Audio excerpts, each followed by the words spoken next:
दोस्तों आज के इस वीडियो में हम बात करेंगे तोरई की आधुनिक खेती के बारे में। तोरई की खेती करने का सही समय कौन सा है और तोरई की खेती करने से पहले किस तरह से आपको ज़मीन की तैयारियां कर लेनी है, कौन कौन से खाद उर्वरक डालने हैं और तोरई की टॉप वैरायटियां कौन कौन सी है। अगर आप बरसात के सीज़न में तोरई की खेती कर रहे हैं या करने वाले हैं या करने की सोच रहे हैं तो तोरई की कौन सी वैरायटियों का आपको सिलेक्शन करना है, यानी कि तोरई की खेती के बारे में A to Z जानकारी आज के इस वीडियो में आपको मिलने वाली है। तो आज का वीडियो आपको कंप्लीट देखना है। चैनल पे अगर आप नए हैं तो चैनल को सब्सक्राइब कर लीजिए और साथ में नोटिफिकेशन बेल भी ऑन कर दीजिए ताकि समय समय पे आपको खेतीबाड़ी से रिलेटेड वीडियोस मिलते रहें। नमस्कार दोस्तों, मेरा नाम है सुरेश और आप देख रहे हैं खेत किसान झुंझुनू। दोस्तों सबसे पहले हम बात कर लेते हैं तोरई की खेती करने का सही समय कौन सा है। तो तोरई की खेती आप साल में 2 बार कर सकते हैं। जून, जुलाई और अगस्त माह में आप तोरई की खेती कर सकते हैं और दूसरे सीज़न की यहाँ पे अगर हम बात करें तो दिसंबर, जनवरी और फरवरी माह में आप तोरई की खेती कर सकते हैं। बात करें अगर बारिश के सीज़न की, बरसात के सीज़न में अगर आप तोरई की खेती करना चाहते हैं तो जून में भी आप तोरई की खेती कर सकते हैं और जुलाई माह में भी लगा सकते हैं। लेकिन जो सबसे बेस्ट टाइम है इसका, जिससे आपको उत्पादन भी काफ़ी अच्छा मिले और मंडी भाव भी इससे आपको सबसे बढ़िया मिलेगा, तो आप अगस्त माह में जो है इसकी तोरई की खेती कर सकते हैं। सबसे सही समय जो है वो है अगस्त का महीना। अगस्त के महीने में अगर आप तोरई की खेती करते हैं, जब तक आपकी तोरई की फसल ग्रोथ करनी शुरू होती है तब तक बारिश भी उस समय होनी कम हो जाती है और बारिश के सीज़न में अगर आप अगस्त महीने में तोरई की खेती करते हैं तो तारबांस की ज़रूरत भी आपको नहीं पड़ेगी, यानी किसी बचान विधि की आपको इसमें ज़रूरत नहीं पड़ेगी अगर अगस्त माह में आप तोरई की खेती करते हैं तो। और दूसरा दोस्तों सबसे बड़ा फायदा यह है, अगस्त में अगर आप तोरई की खेती करते हैं तो आने वाले समय में जब तक आपकी फसल तैयार होती है, हार्वेस्टिंग के लायक होती है, उस समय आपको तोरई के मंडी भाव भी काफ़ी शानदार मिल जाते हैं।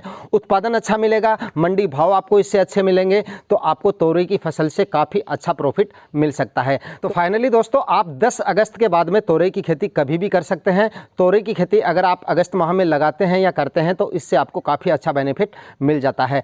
अब बात कर लेते हैं ज़मीन की तैयारियों के बारे में। तोरई की खेती करने से पहले किस तरह से आपको ज़मीन की तैयारियां कर लेनी है। ज़मीन की तैयारी करते समय आपको ज़रूर ध्यान रखना है कि जब भी आप ज़मीन की तैयारी करें, दोस्तों जब भी आप पहला कल्टीवेशन करें उस समय ज़मीन आपकी कम से कम ऊपर से 1 या 2 इंच सूखी होनी चाहिए मिट्टी, यानी कि बारिश के टाइम पे आपको कल्टीवेशन नहीं करना है। जब बारिश हो रही हो उस समय आपको पहला कल्टीवेशन नहीं करना है। कम से कम 2-3 दिन तक आपकी ज़मीन जो है धूप से तपकर तैयार होनी चाहिए, उसके बाद में आपको पहला कल्टीवेशन करना है। पहला कल्टीवेशन आप गहरी जुताई करके करना है, दूसरा कल्टीवेशन आप हेरो या रोटावेटर से कर सकते हैं और एक कल्टीवेशन आप कल्टीवेटर से भी कर सकते हैं। करीब आपको एक गहरी जुताई करने के बाद में 2 कल्टीवेशन आपको हेरो, रोटावेटर या कल्टीवेटर से कर देने हैं और उसके बाद में आपको बेड बना लेने हैं। बेड बनाते समय आपको ध्यान रखना है कि बेड से बेड की दूरी कम से कम 6 फीट होनी चाहिए और बेड की जो ऊंचाई है वो करीब 1 फीट होनी चाहिए, क्योंकि बारिश के सीज़न में जब आप तोरई की खेती करते हैं तो लताओं की जो ग्रोथ है वो हद से ज़्यादा हो जाती है और उस समय अगर आप बेड से बेड की दूरी कम से कम 6 फीट से कम रखते हैं तो उसमें बेलों का जो लताओं का एंगेजमेंट ज़्यादा होने की वजह से आपके प्रोडक्शन पे काफ़ी असर इसका उल्टा पड़ सकता है। तो बेड से बेड की दूरी कम से कम आपको 6 फीट रखनी है। दोस्तों अब बात कर लेते हैं तोरई की खेती में लगने वाले खाद उर्वरकों के बारे में, यानी कल्टीवेशन करते समय बेसल डोज के रूप में आपको कौन कौन से खाद उर्वरक काम में लेने हैं। यहाँ पर मैं जो आपको खाद उर्वरक बताऊँगा वो एकड़ के हिसाब से बता रहा हूँ। तो सबसे पहले आपको लेनी है सड़ी हुई गोबर की खाद।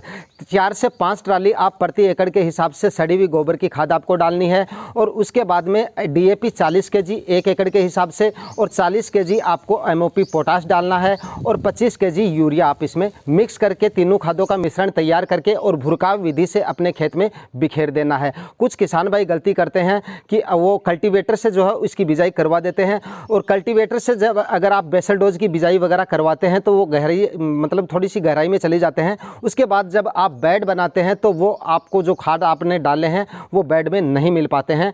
इसकी वजह से आपके जो खाद उर्वरक हैं वो ठीक तरह से काम नहीं कर पाते हैं। तो जब भी आप कल्टीवेशन करने से पहले खाद उर्वरक, जितने भी खाद उर्वरक बेसल डोज के रूप में डाल रहे हैं वो आखिरी कल्टीवेशन से पहले डालने हैं और सिर्फ छिड़काव विधि से ही डालने हैं। उसके बाद में आपको बेड बनाने हैं। दोस्तों खाद उर्वरक कंप्लीट होने के बाद में बारी आती है बेड बनाने की, ड्रिप इरिगेशन की और प्लास्टिक मल्च लगाने की। की। काफ़ी किसान भाइयों के सवाल रहते हैं कि बेड बनाकर अगर हम तोरई या किसी भी बेल वर्गीय सब्जियों की खेती करते हैं तो ड्रिप इरिगेशन का होना ज़रूरी है या बिना ड्रिप इरिगेशन के भी आप इसकी खेती कर सकते हैं या नहीं कर सकते हैं। तो अगर आपके पास ड्रिप इरिगेशन की व्यवस्था है तो आप ज़रूर ड्रिप इरिगेशन के द्वारा ही इसकी खेती करें, और जिन किसान भाइयों के पास में ड्रिप इरिगेशन की व्यवस्था नहीं है वो बेड बना लें और नालियों के अंदर फ्लड इरिगेशन से भी आप इसकी खेती कर सकते हैं। हरियाणा से कुछ किसान भाई हैं हमारे ग्रुप में, वो काफ़ी दिनों से मतलब फ्लड इरिगेशन से ही इसकी खेती करते हैं और बेड बनाकर ही इसकी जो है तोरी या बेल वर्गीय जितने भी सब्जियां हैं इनकी खेती करते हैं, तो उनको काफ़ी अच्छा रिजल्ट मिलता है। तो आपके पास में अगर ड्रिप इरिगेशन की व्यवस्था नहीं है तो आप फ्लड इरिगेशन से भी इसकी खेती कर सकते हैं। बात करते हैं प्लास्टिक मल्च की। अगर आपके पास ड्रिप इरिगेशन की व्यवस्था है तो गर्मियों में वैसे तो फिलहाल बारिश के सीज़न में कोई ज़रूरत नहीं होती है प्लास्टिक मल्च की, तो लेकिन अगर खरपतवार की समस्या आपके प्लॉट में ज़्यादा खरपतवार की समस्या आती है तब आपको प्लास्टिक मल्च का इस्तेमाल ज़रूर करना चाहिए। तो प्लास्टिक मल्च के बारे में मैंने आपको बता दिया है, ड्रिप इरिगेशन के बारे में आपको बता दिया है, और बेड बनाने का जो तरीका है वो भी मैंने आपको बता दिया है कि 6-6 फीट की दूरी पे आपको बेड बनाने हैं। अब बात कर लेते हैं कि तोरई की जो टॉप वैरायटियां हैं वो कौन कौन सी है, यहाँ पे आपको कौन कौन सी टॉप वैरायटियों का सिलेक्शन करना है। तो दोस्तों कई सालों से जिस वैरायटी का मैं सिलेक्शन करता हूँ उसमें से एक नंबर 1 पे है ईस्ट वेस्ट कंपनी की नागा। सबसे शानदार और सबसे अच्छी वैरायटी है, उत्पादन भी इसका काफ़ी शानदार मिलता है और रोगों से लड़ने की जो क्षमता है वो भी इस वैरायटी की काफ़ी अच्छी है, और वैरायटी का जो कलर है और फल की जो एक शाइनिंग होती है वो भी काफ़ी शानदार होने की वजह से फल की जो डिमांड है मंडी में वो भी काफ़ी इसकी अच्छी मिल जाती है। तो यहाँ पर आप ईस्ट वेस्ट कंपनी की नागा तो जो वैरायटी आती है उसका सिलेक्शन कर सकते हैं। अगर आपको नागा वैरायटी नहीं मिलती है ईस्ट वेस्ट कंपनी की तो दूसरी आप यहाँ पे ईस्ट वेस्ट कंपनी की ही 730 नंबर वैरायटी का सिलेक्शन कर सकते हैं। ये भी काफ़ी शानदार वैरायटी है, इस वैरायटी का भी मैं हर बार सिलेक्शन करता हूँ, तो ये भी काफ़ी अच्छी वैरायटी है।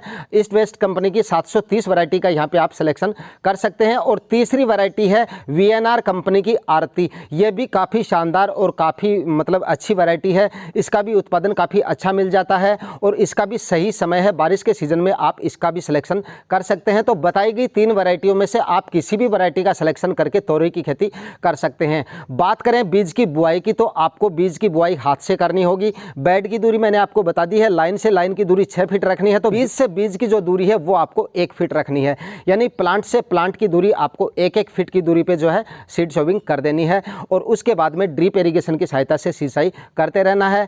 बारिश अगर आपके एरिया में ज़्यादा होती है, जल भराव की समस्या अगर आपके एरिया में ज़्यादा होती है, आपके प्लॉट में ज़्यादा होती है, तब तो आपको तारबांस की सहायता से जो है मचान विधि से इसकी खेती करनी चाहिए, अन्यथा आप जो है पड़ी ज़मीन पे भी आप इसकी खेती कर सकते हैं। अगर आप 10 या 15 अगस्त बाद में अगर तोरई की खेती करते हैं तो इस तरह से आप बताए गए तरीके से और बताई गई विधि से और बताई गई वैरायटियों का सिलेक्शन करके अगर आप तोरई की खेती करते हैं तो काफ़ी शानदार उत्पादन के साथ साथ मंडी प्राइस भी इससे आपको काफ़ी अच्छे मिल जाते हैं। तो दोस्तों वीडियो में दी गई जानकारियाँ अगर आपको इन्फॉर्मेटिव लगी तो वीडियो को लाइक और शेयर कर दीजिएगा, और खेतीबाड़ी से रिलेटेड वीडियोज़ देखने के लिए चैनल को सब्सक्राइब जरूर कर लीजिएगा। मिलते हैं किसी नए वीडियो में नए टॉपिक के साथ, तब तक के लिए जय हिंद।